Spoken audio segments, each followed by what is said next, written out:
The stars shifted and bent as the massive fleet appeared at the edge of Earth's solar system. 5,000 warships materialized from the darkness of space, their hulls gleaming under the distant light of the sun. The largest ships stretched over 3 kilometers long, bristling with weapon arrays and shield generators that hummed with barely contained power. Supreme Commander stood on the bridge of his flagship, the Eternal Conquest, and smiled with satisfaction. His 4 eyes scanned the tactical displays showing the primitive planet ahead. Earth, the third planet from a yellow star, inhabited by a species that had barely mastered fusion power and still used chemical rockets to move between their own planets. "How pathetic," said to his second officer. "They cannot even travel faster than light. This will be the easiest conquest in our empire's history." The Empire had ruled the galaxy for 3,000 years. They had conquered 847 star systems. They had destroyed entire civilizations that refused to submit. Their military power was absolute, their technology superior to every species they had ever encountered. And now they had come to claim Earth. Had studied the human for months. His scouts had observed from a distance, cataloging their technology and defenses. What they found was laughable.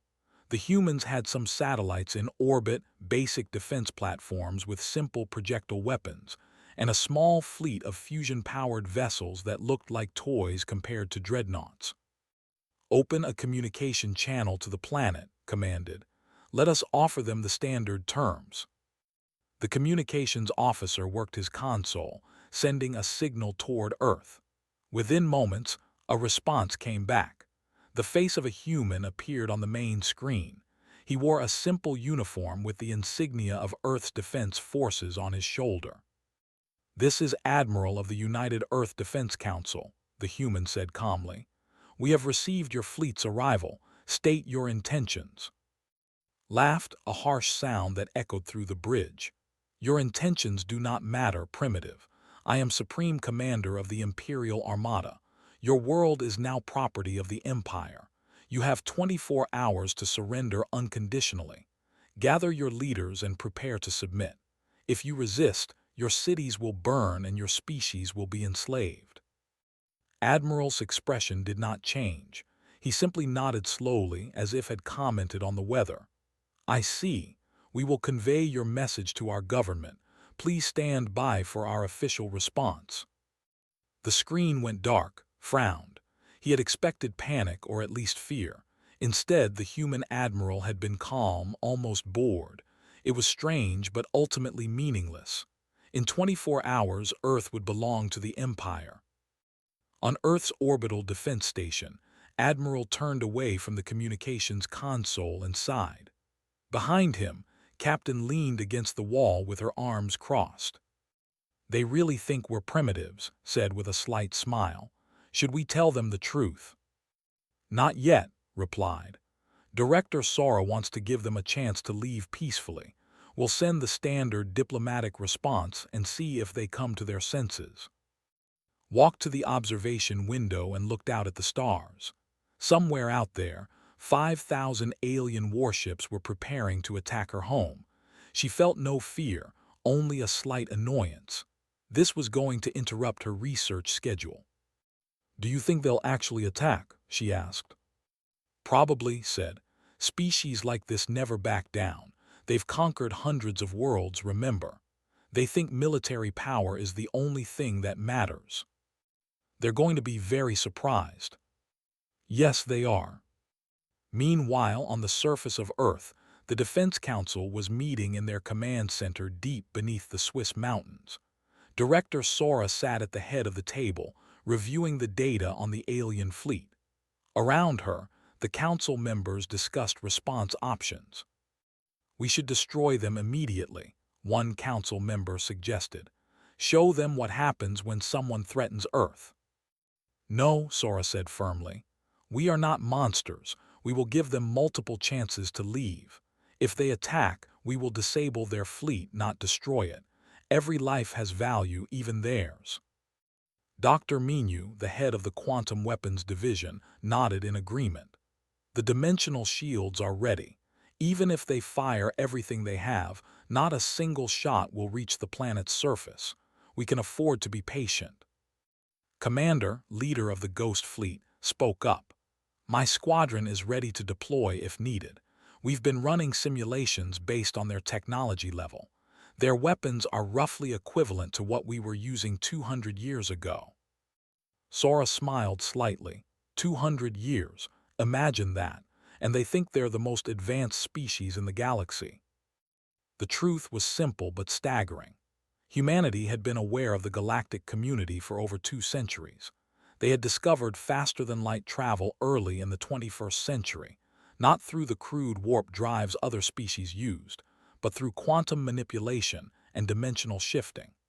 While other civilizations had spent perfecting plasma weapons and kinetic shields, humanity had moved beyond conventional physics entirely.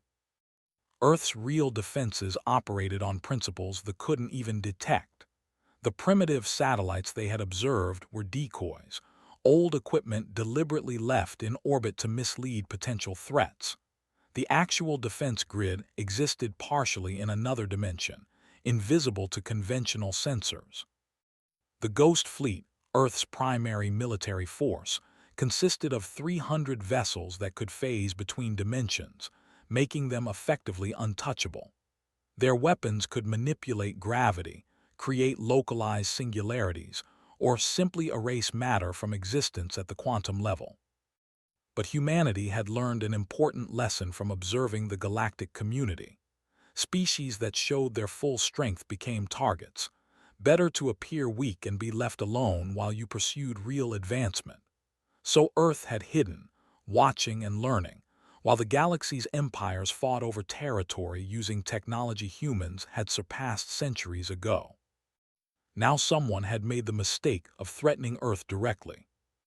Send them our diplomatic response, Sora ordered.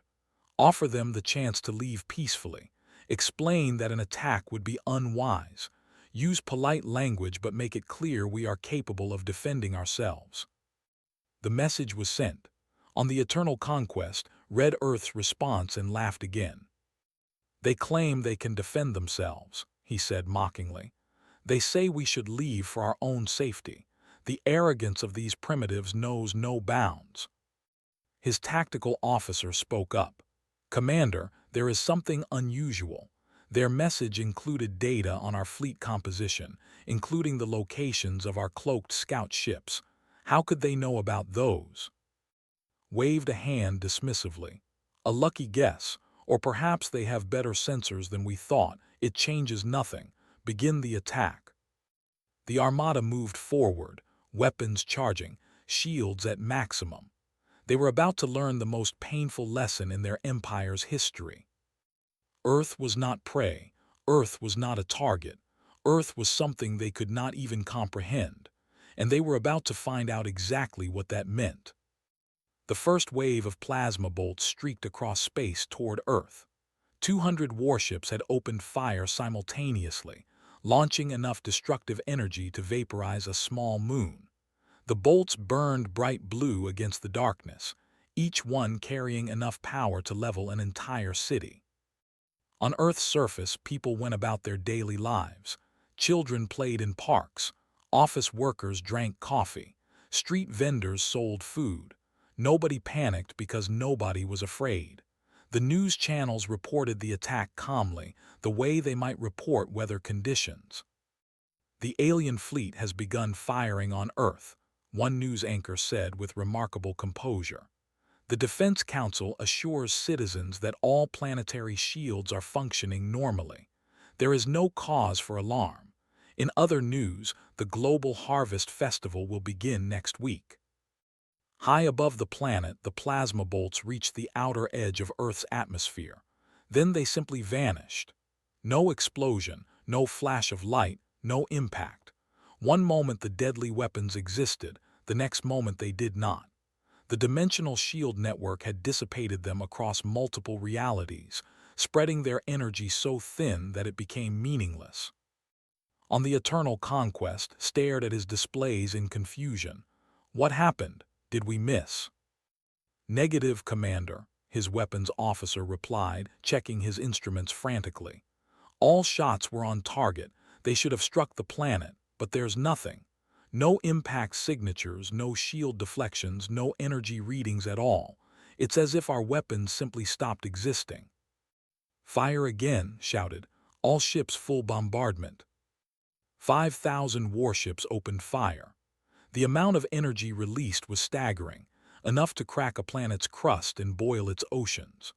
Missiles, plasma cannons, kinetic projectiles, and electromagnetic pulses all launched simultaneously in the most massive attack the Empire had ever coordinated. Every single shot vanished before reaching Earth. In the Defense Council chamber, Director Sora watched the attack on the main display with a mixture of sadness and disappointment. "They didn't listen," she said quietly. "Dr. Minyu, are the shields holding?" "They're not even working hard," Minyu replied, studying his console. "The power consumption is less than 1%. We could absorb an attack 1,000 times this large without strain." Commander stood near the tactical map, watching the alien fleet's positions. "They're grouping together now, probably planning a concentrated strike on one location. Should we show them why that's a bad idea?" "Not yet," Sora said. "Let them exhaust their options first. I want them to understand, truly understand, that they cannot harm us before we respond." Captain sat in the pilot seat of her ship, the Horizon's Edge, floating in space several thousand kilometers from the alien fleet. She watched the continuous bombardment with professional interest. Her ship's sensors were analyzing the alien weapons in detail, cataloging their capabilities and limitations. "Interesting," she said to her engineer, who was monitoring the quantum core. "Their plasma weapons use a magnetic containment system that's actually less efficient than our 22nd century designs, and their targeting computers have a predictable pattern. If we wanted to, we could fly through their fire with our eyes closed." Laughed. "Please don't do that. The paperwork would be terrible if you damaged the ship." "Fair point." Opened a communication channel to Admiral. "Sir, I'm in position. The alien fleet is focusing all fire on the planetary shields. Do you want me to give them something else to think about?" "Stand by, Captain," replied. "Director Sora wants to send another diplomatic message first." On the flagship, the communications officer suddenly spoke up. "Commander, we're receiving another transmission from Earth." "Ignore it," snapped. "Continue firing." "Sir, they're broadcasting on emergency frequencies, and their signal is cutting through our jamming like it doesn't exist." Ground his teeth together. "Fine, put it on screen." Director Sora's face appeared on the display. She looked tired and disappointed, like a teacher dealing with a difficult student. "Commander," she said calmly, "you have now fired on Earth for 17 minutes without effect. Your weapons cannot penetrate our defenses. They cannot even reach our planet. We are asking you politely, one final time, to cease your attack and withdraw from our system. No harm has been done yet. You can still leave peacefully." Felt his rage building. "You dare mock me? Your tricks will not save you. We will find a way through your shields, and when we do, your world will burn." Sora closed her eyes for a moment, as if gathering patience. When she opened them again, her expression had hardened slightly. "Very well," she said. "You have made your choice. Commander, you are authorized to proceed with defensive operations. Captain, demonstrate our capabilities. Try not to hurt anyone if possible." "Understood," two voices responded simultaneously. The screen went dark, turned to his officers. "All ships target the largest of their satellites. If we can destroy their orbital infrastructure, perhaps their shields will fail." Before the order could be executed, something appeared on every sensor screen at once. Ships, hundreds of human ships, materializing out of nowhere all around the alien fleet. They had not been there a moment ago. There had been no hyperspace signatures, no energy spikes, no warning at all. They had simply appeared as if they had stepped out from behind an invisible curtain. The human vessels were small compared to the massive dreadnoughts. Each one was roughly the size of a commercial airliner, sleek and smooth with no visible weapons or engine ports. They glowed with a faint blue light that seemed to pulse in a hypnotic rhythm. "Where did they come from?" demanded. "How did they get past our sensors?" "Unknown, Commander," the sensor officer replied, his voice shaking. "They're reading as if they're not entirely in our dimensional space. Some of their mass seems to be existing in multiple realities simultaneously." "That's impossible." "Yes, sir, it's impossible." Commander's voice came through on the fleet's communication system. He sounded relaxed, almost bored. "Attention, fleet. This is Commander of the Earth Ghost Fleet. You are surrounded. Your weapons cannot harm us. Your sensors cannot track us accurately. Your shields cannot protect you from our weapons. We are asking you nicely to power down your weapon systems and prepare to leave this system. If you continue to attack, we will be forced to disable your fleet. We would prefer not to do that, but we will if necessary." Pride would not allow retreat. He had conquered hundreds of worlds. He commanded the most powerful armada in the galaxy. He would not be defeated by primitives with parlor tricks. "All ships fire on the human vessels. Destroy them." The fleet opened fire on the Ghost Fleet. Thousands of weapons discharged simultaneously, enough firepower to annihilate an entire battle group. The plasma bolts, missiles, and kinetic rounds streaked toward the small human ships. Every single shot passed straight through them as if they were ghosts. The human vessels did not dodge or use shields. The attack simply had no effect, passing through the ships like light through glass.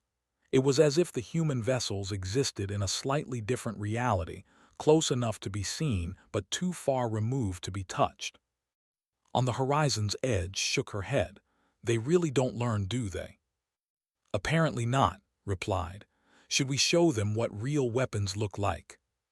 Director Sora said to demonstrate our capabilities. "I think that means yes." His fingers moved across her controls. In the weapon bay of her ship, a single device activated.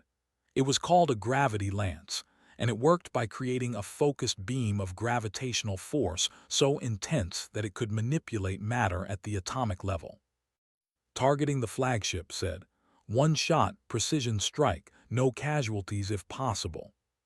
She pressed the firing button. The effect was instantaneous. The gravity lance activated with no visible beam, no flash of light, no warning. The weapon operated through quantum entanglement, which meant it hit its target at exactly the same moment it was fired. There was no travel time, no chance to dodge, no possibility of defense. The Eternal Conquest's flagship simply ceased to exist. One moment, the massive 3-kilometer dreadnought floated in space, bristling with weapons and shields. The next moment, there was only empty space where it had been. The ship had not exploded. It had not been torn apart. It had not left debris or wreckage. At the molecular level, the gravity lance had unbound the atomic forces holding the ship together and dispersed the resulting energy across 7 different dimensions. To the watching crews, it looked like their flagship had been erased from reality by the hand of an angry god. Complete silence fell across the alien fleet. Every ship stopped firing. Every crew member stared at their displays in horror, trying to understand what had just happened. Their most powerful warship, the pride of the Empire, had been deleted from existence in a fraction of a second. Commander's voice came through on the communication channels again, still calm and measured. "That was a warning shot. Your commander was transported to safety before the ship was destroyed. We do not wish to kill anyone today. Power down your weapons and prepare to leave, or we will be forced to disable your entire fleet. You have 60 seconds to decide." On the secondary command ship, materialized on the bridge in a flash of light. He fell to his knees, gasping and shaking. One moment he had been standing on his flagship's bridge. The next moment he was here, transported by technology he did not understand. His officers rushed to help him stand. How did they? Could not finish the sentence. His mind could not process what had just happened. His flagship was gone. The humans had weapons that could erase matter from existence, and they had transported him to safety before destroying his ship, which meant they could reach inside his vessels through shields and armor as if they did not exist. Lieutenant, the weapons officer aboard Commander's vessel, monitored the alien fleet's status. "Sir, they've stopped firing. Most ships are powering down weapons, but about 500 ships in the rear formation are charging their main cannons. I think they're planning one more concentrated strike." Sighed, "Some people need to learn the hard way. Target those ships. Disable weapons and engines only. No casualties." "Yes, sir." Across the Ghost Fleet, targeting systems locked onto the stubborn ships. In the younger pilot's cockpit, his hands moved confidently across the controls. This was his first real combat situation, and he was determined to perform well. "Target locked," reported. "Singularity mines ready for deployment." "Fire when ready," ordered. 300 human ships released their weapons simultaneously. The Singularity mines were microscopic artificial black holes, each one no larger than a particle of dust, but containing enough gravitational force to crush a building. They were programmed to seek out specific targets and deactivate after a set time, making them precise and controllable. The mines streaked across space, invisible to conventional sensors. They reached the 500 ships and went to work. Each mine attached itself to a specific system, weapons array, engine core, or shield generator, and activated. The gravitational force was perfectly calibrated, strong enough to crush and disable the targeted system, but not strong enough to harm the crew inside. In 17 seconds, 500 warships went dark. Their weapons shattered, their engines stopped, their shields collapsed. The ships were intact and the crews were alive, but the vessels were completely helpless, floating dead in space. The remaining 4,500 ships watched in terror. Their fastest, most powerful weapons had been disabled in less time than it took to breathe, and the human ships had barely moved, floating calmly in formation as if nothing significant had happened. Stood on the bridge of his new command ship, staring at the tactical display. His hands trembled. His 4 eyes were wide with a fear he had never felt before. In his 300 years of military service, in 847 conquered worlds, he had never encountered anything like this. "Power down all weapons," he said quietly. "Broadcast surrender on all frequencies." His officers looked at him in shock. "Sir, we still have over 4,000 operational ships. Surely we can." "No," shouted, his voice cracking. "You saw what they did. They destroyed my flagship in an instant. They disabled 500 ships in seconds. And they did it without effort, without even moving. If they wanted us dead, we would already be dead. Power down now before they decide we are too stupid to live." The surrender order went out across the fleet. One by one, the warships powered down their weapons and shields. They hung in space, defeated and humiliated, waiting to learn their fate. On Earth, Director Sora watched the display and nodded with satisfaction. "Good. Dr. Minu, send medical ships to assist the disabled vessels. Make sure their crews are safe and comfortable." "Medical ships?" Dr. Minu asked with a slight smile. "We just defeated them and now we're helping them." "Of course," Sora replied. "They attacked us out of ignorance, not evil. We will teach them better." Captain received orders to return to base. As she guided the Horizon's Edge back toward Earth's orbital station, she felt a mixture of relief and disappointment. Relief that no one had died, disappointment that the whole affair had been so brief and one-sided. "That was almost too easy," she said too. "I was hoping for at least a small challenge." Laughed. "A challenge? They're using technology from our history books. Fighting them would be like a modern army fighting ancient warriors with swords. There was never any possibility of challenge." I know. But still, it would be nice to face an opponent that at least understood what they were up against." Meanwhile, human medical ships began arriving at the disabled vessels. They were small craft, clearly marked with medical symbols. They approached carefully, broadcasting messages of assistance on all frequencies. Inside one of the damaged ships, the crew watched in confusion as a human medical team boarded their vessel. The humans wore light armor and carried medical equipment, not weapons. They moved through the ship with confident efficiency, checking on injured crew members and repairing damaged life support systems. An engineer named stared at the human medic treating his broken arm. "Why are you helping us? We attacked your world." The human medic, a young woman, smiled gently. "Because you're hurt and we can help. What kind of people would we be if we left you suffering?" "But we are your enemies." "You were attacking us," the medic corrected. "That doesn't make you our enemies. You just made a mistake. Everyone makes mistakes." Felt something break inside him, not physically but emotionally. His entire worldview was crumbling. The empire conquered by force. The strong dominated the weak. Mercy was weakness. That was the way the galaxy worked, or so he had always believed. But these humans had shown overwhelming strength, then immediately shown overwhelming mercy. They had the power to destroy the entire fleet but chose to disable it instead. They had the right to take revenge but chose to offer medical aid instead. It made no sense according to everything had been taught. "I do not understand your species," said quietly. The medic finished setting his arm and smiled again. "That's okay, you will." Back on the Ghost Fleet flagship, Commander was completing his mission report. Lieutenant approached him with a curious expression. "Sir, the alien commander is requesting to speak with Director Sora personally. He says it's urgent." "Put him through to Earth Command," replied.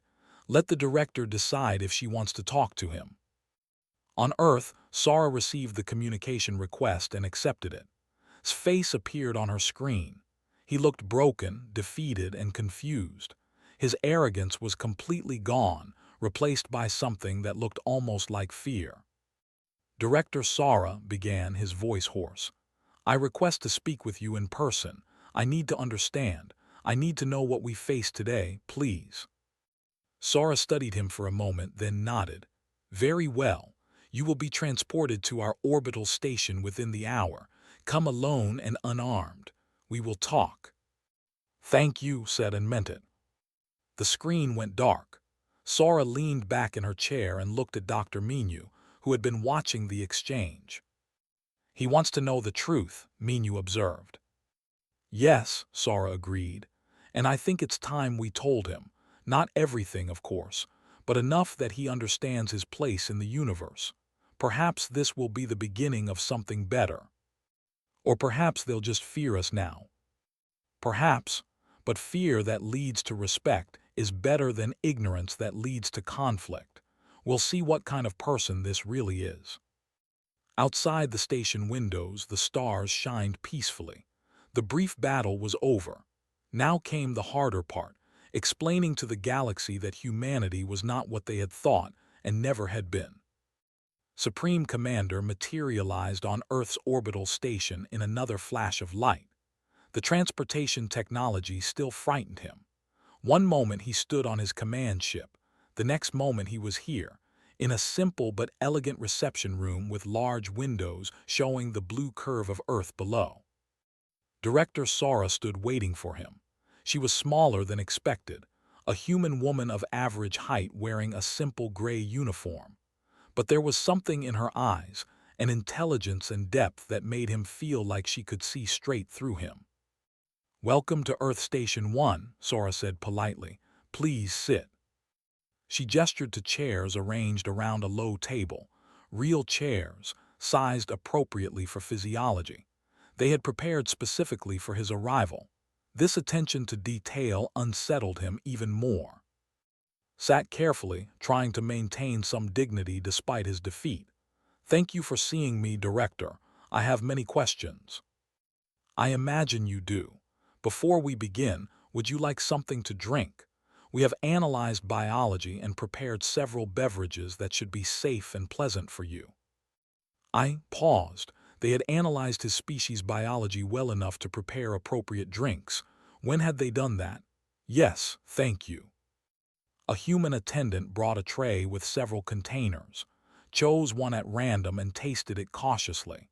It was delicious, perfectly suited to taste preferences, better than anything served in the Imperial fleet. "How long have you known about us?" asked. "About the Empire." Sora smiled slightly. "We have been aware of your empire for approximately 192 years. We have detailed information on your technology, your culture, your military structure, and your expansion patterns.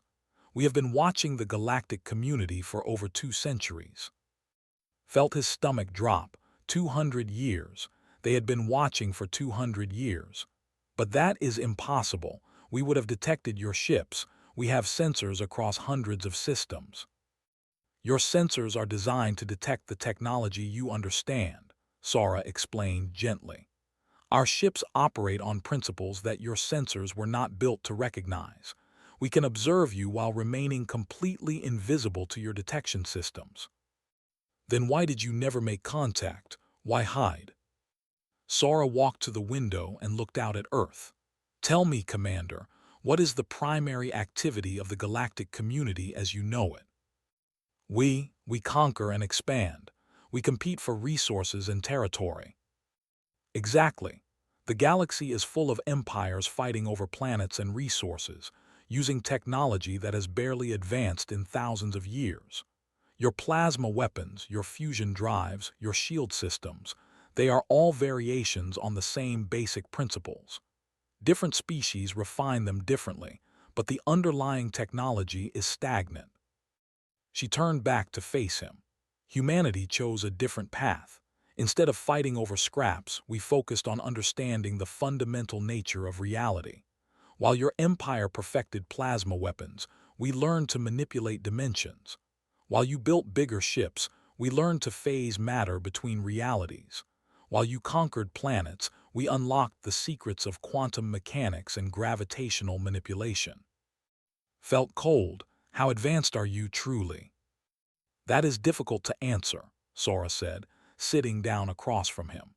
"Your technology is roughly equivalent to what Earth was using in the 22nd century. We are now in the 24th century. We have had 200 additional years of advancement in fields you have not even discovered yet. The ship you destroyed, the Eternal Conquest, what weapon did you use?" "A gravity lance. It creates a focused beam of gravitational force powerful enough to unbind atomic structures. The matter is then dispersed across multiple dimensions as pure energy." "That is not possible." "It is not possible with your understanding of physics," Sora corrected. "But physics is far more complex than your species has discovered.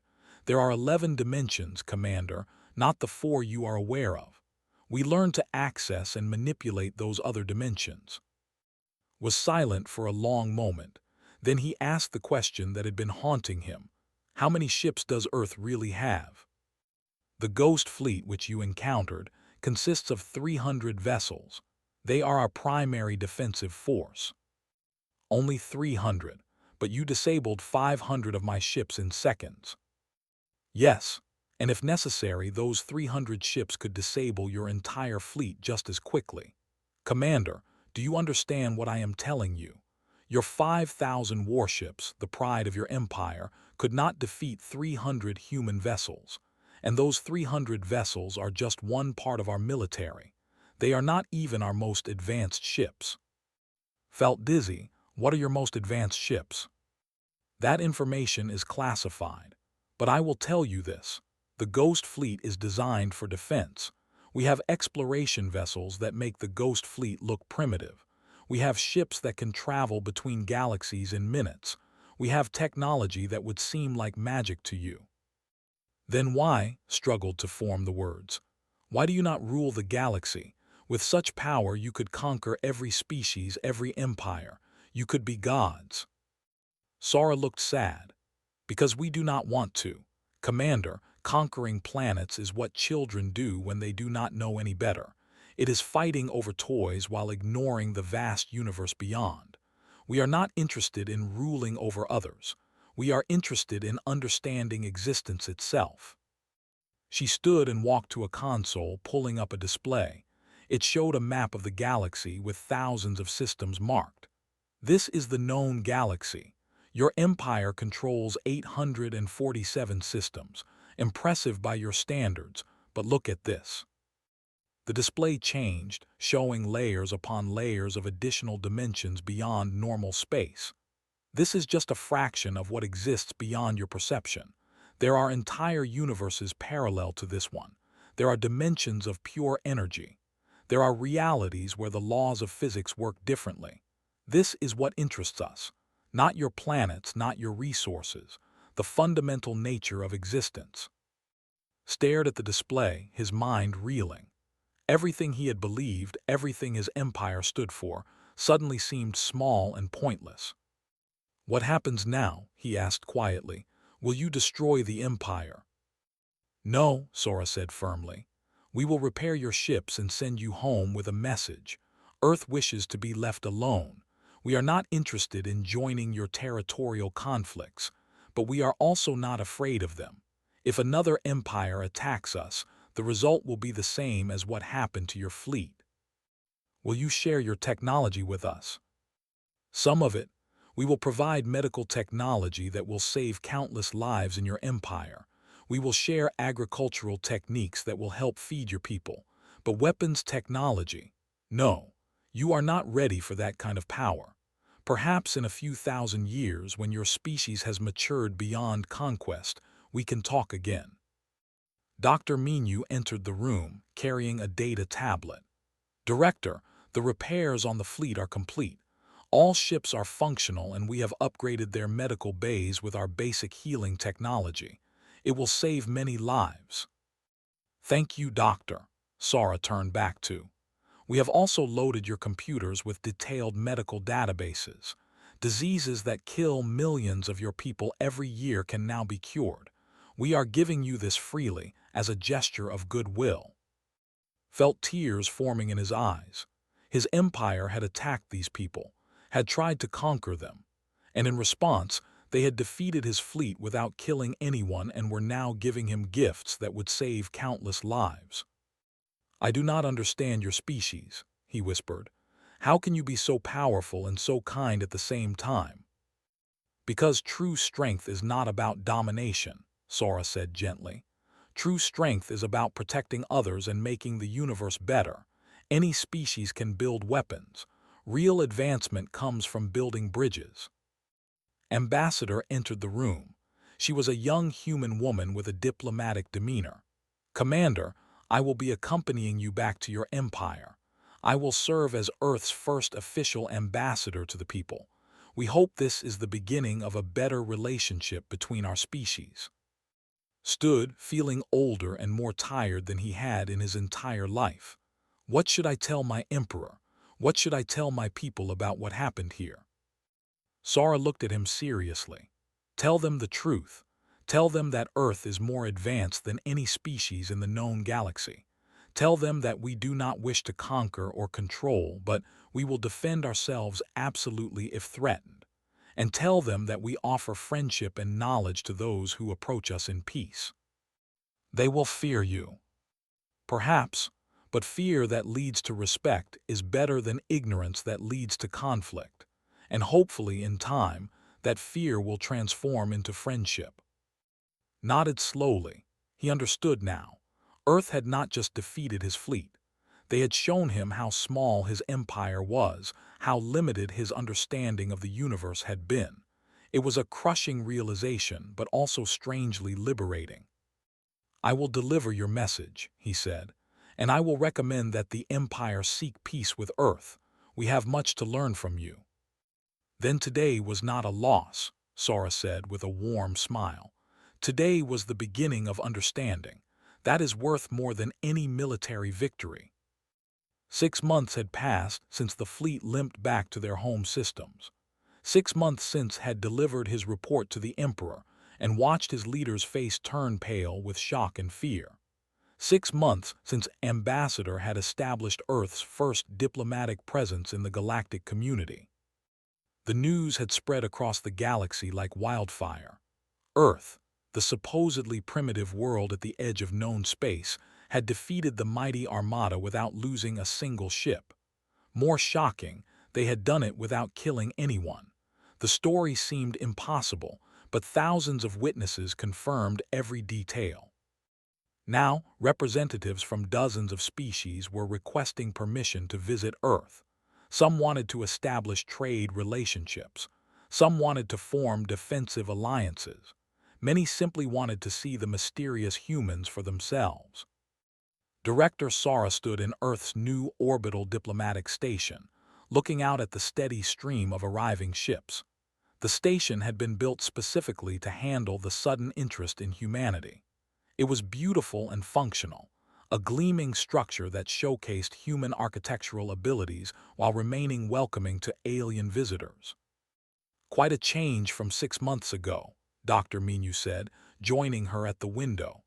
"Remember when our biggest concern was keeping ourselves hidden?" "I do," Sora replied. "But perhaps this is better. Hiding was always temporary. Eventually someone would have attacked us just like they did. At least now the galaxy knows where we stand. Some of the ambassadors are afraid of us." "I know, but fear is fading as they learn more about us. The medical technology we shared with them has already saved millions of lives. Other species are beginning to understand that we are not conquerors." Captain entered the observation deck, followed by Engineer. They had just returned from escorting a delegation of diplomats on a tour of one of Earth's orbital research facilities. "The ambassador was impressed," reported. "She could not believe we allowed her to see our research labs. Apparently most advanced species keep everything classified." "We are not most species," Sora said with a smile. "We have nothing to prove and nothing to hide. Well, some things to hide, but our peaceful research can be shared." Commander's voice came through the station's communication system.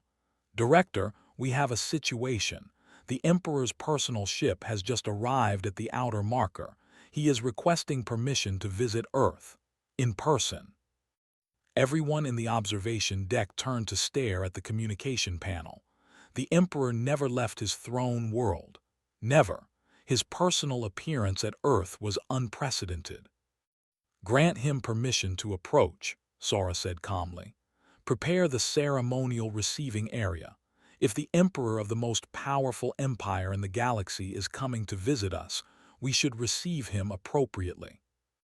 2 hours later, Emperor of the Empire walked through the diplomatic station's corridors with Supreme Commander at his side.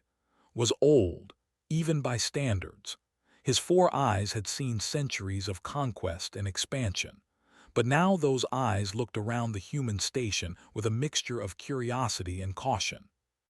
The station was not what he expected. He had anticipated harsh military architecture, cold metal and weapons everywhere. Instead, he found elegant design that incorporated living plants, flowing water features, and natural light. The human crew members they passed were polite and professional but not aggressive. They looked like scientists and diplomats, not warriors. Director Sara met them in a large reception hall with windows showing Earth below. She bowed respectfully, a human gesture of greeting she had researched from culture. "Emperor, you honor us with your presence," Sora said formally. "Welcome to Earth Station Diplomatic." Studied her carefully. This small human woman commanded technology beyond his understanding. She could have conquered his empire but chose not to. She was perhaps the most powerful being he had ever met, and yet she showed him respect. "Director Sora," replied, "thank you for receiving me. I have come to see with my own eyes the species that defeated my greatest fleet without firing a shot." "We fired one shot," Sora corrected gently, "and only after multiple warnings were ignored. Please join me. We have much to discuss." They sat in a comfortable meeting room. Human attendants served refreshments, including dishes specifically prepared for biology. The attention to detail impressed. These humans had studied his species carefully and treated them with respect despite having every reason to hold grudges. I have read Commander's full report, began. I have also read the reports from my engineers who examined the medical technology you gifted us. Director Sora, my advisors estimate that your technology is at least 2,000 years ahead of ours. Is this accurate? That depends on how you measure advancement, Sora replied. In terms of dimensional manipulation, quantum mechanics, and gravitational control, yes, we are far ahead. But in other areas, your species has strengths we lack. Your biological diversity, your cultural artistic traditions, your philosophical schools of thought, these are things humanity can learn from. Blinked in surprise. You wish to learn from us, after demonstrating such superiority. Emperor, superiority in one area does not mean superiority in all areas. Every species has unique value. The Empire has existed for 3,000 years. You have accumulated wisdom and experience that young humanity has not yet gained. We would be fools to ignore that. The Emperor felt something shift in his understanding. He had come expecting arrogance, the way all powerful species he had known displayed arrogance. Instead, he found genuine respect and interest. "Why did you hide from us?" asked. "For 200 years you watched us. You could have made contact, shared technology, changed the galaxy. Why remain hidden?" Sora's expression became more serious. "Because we studied the galactic community and saw endless conflict, empires fighting over resources, species conquering each other, technology used primarily for weapons instead of exploration and understanding. We did not want to become part of that cycle. But you could have stopped it. With your power, you could have forced peace on the galaxy." "Forced peace is not real peace, Emperor. It is just paused conflict waiting to resume. Real peace comes from mutual understanding and respect, not from domination.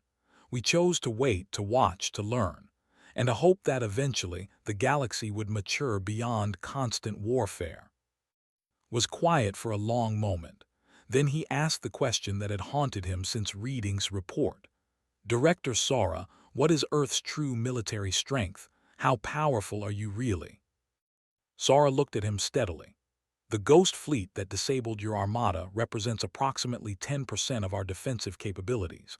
We have weapons that could sterilize every planet in the known galaxy simultaneously if we chose to use them.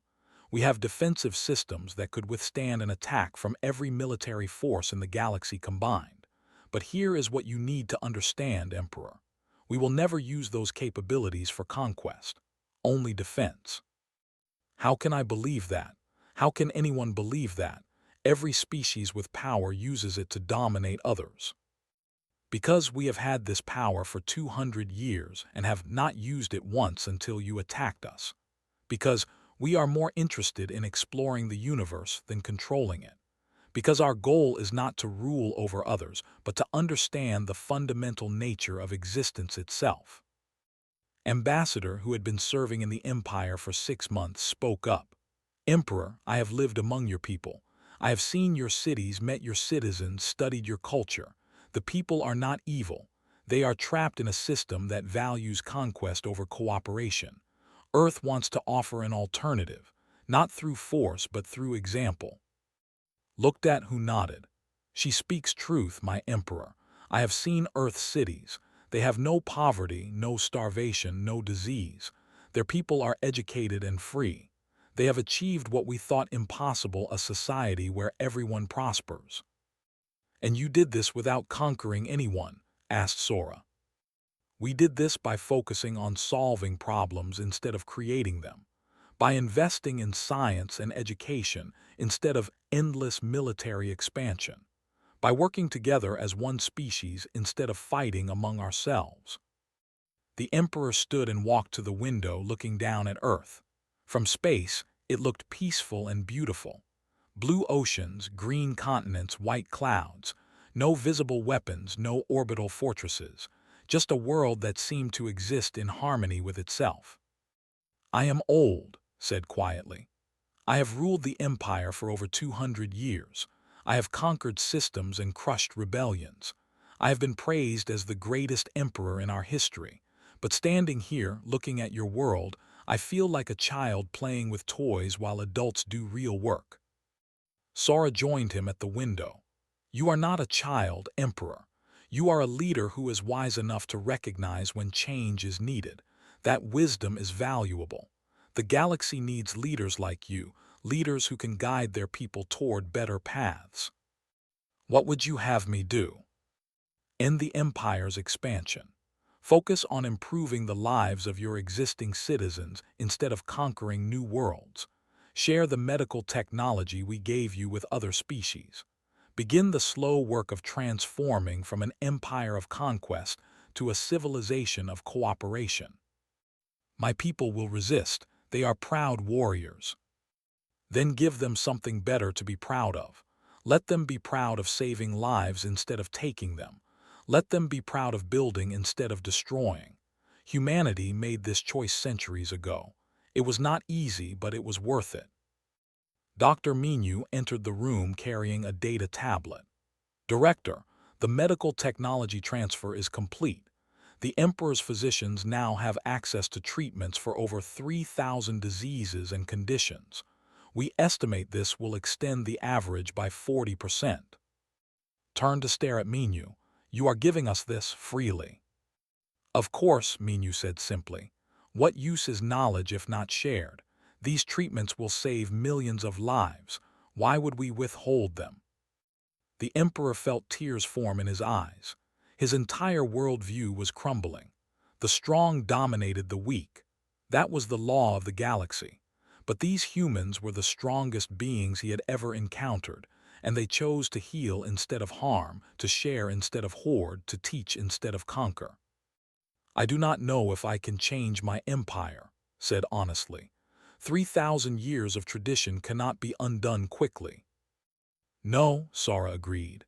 But every journey begins with a single step. Emperor, Earth is extending a formal offer. We will establish a permanent embassy in your capital. We will share medical knowledge, agricultural techniques, and educational resources. In return, we ask only for peace and the opportunity to learn from your culture. No military alliance, no trade requirements, no demands for tribute. None. We want friendship, not submission. We want partners, not servants. Made a decision that would change galactic history. He extended his hand in a human gesture he had learned. Then I accept, Director Sora. The Empire will become Earth's friend and ally, and perhaps with your guidance we can become something better than we have been. Sora shook his hand firmly. Not with our guidance, Emperor, beside us, as equals working toward shared goals. Elsewhere on the station, Captain was showing a group of young military officers the horizon's edge. They stared at the sleek vessel with awe and barely concealed envy. Can you show us how the gravity lance works? One young officer asked eagerly. I can show you the theoretical principles, replied with a smile. The actual weapon systems are classified, but I can teach you the physics behind dimensional manipulation. Who knows? Perhaps in a few hundred years, your species will develop something similar. In the diplomatic station's gardens, alien ambassadors from a dozen species walked among Earth plants and discussed the future. The ambassador spoke with the delegate, neither species historically friendly with each other. But here, in neutral human territory, old grudges seemed less important. Commander stood with his ghost fleet pilots, watching the diplomatic activities with satisfaction. This is better than fighting, he said to Lieutenant. More complicated but better. Do you think it will last? Asked the peace. Maybe not everywhere, but it is a start, and sometimes a start is all you need. On Earth's surface, life continued normally. Children still played in parks. Scientists still worked in laboratories. Artists still created beauty. The brief battle 6 months ago had barely interrupted the daily rhythm of human life, because humanity had long ago learned that true strength was not in the ability to destroy, but in the ability to protect and nurture. Director Sora stood alone in her office later that evening looking at the stars. Ambassador had sent a report. The Empire was beginning to change, slowly but genuinely. Other species were reaching out to Earth, curious and cautious but hopeful. Maybe this was the beginning of something better. Maybe the galaxy could learn from its mistakes and grow beyond endless conflict. It would take time, perhaps centuries, but humanity had time. They had patience, and they had the strength to protect peace while it grew. Outside her window, ships from a dozen worlds orbited peacefully around Earth. And somewhere beyond them, human exploration vessels continued their real mission, mapping dimensions and exploring universes that the galactic community did not even know existed. The galaxy thought Earth was powerful. They had no idea.